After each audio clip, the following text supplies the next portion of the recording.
दोस्तों अस्सलामु अलैकुम रहमतुल्लाहि वबरकातुहू। मैं राना अमीर मोहम्मद इस वक्त अनमोल मुश्तरका फार्म से आपसे मुखातिब हूँ। ये छोटा बच्चा है जी, 2022 की कुर्बानी के लिए। नाम इसका संदल है। संदल हमने इसका नाम रखा है और इंतहाई मुनासिब मोहब्बतों वाला अंदाज़ है इन छोटे बच्चों के लिए। ये 283 किलो इसका वज़न है जी, 283 किलो। 450 रुपये फ़िक्स रेट है इसका। जो दोस्त इसको लेना चाहता है अपनी कुर्बानी 2023 के लिए, 22 के लिए, वो इसे ख़रीद सकते हैं।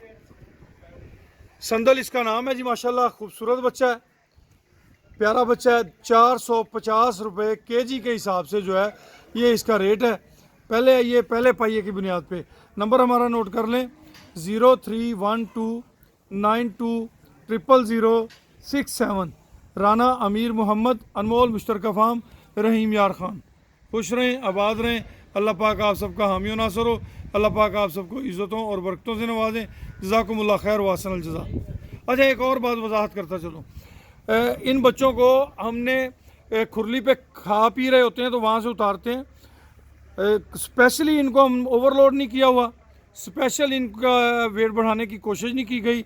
हाँ, कुदरती जो ये खुराक रूटीन से खाते हैं वो खुराक इन्होंने खाई होती है, उसके बाद हम इनका वज़न करते हैं। ये हम वजाहत करना ज़रूरी समझते हैं ताकि कल को कोई दोस्त हमें इस बात पे एतराज़ ना दे। खुश रहें, आबाद रहें। जज़ाकुमुल्लाह खैर वासन अल जज़ा। 450 रुपये केजी जी।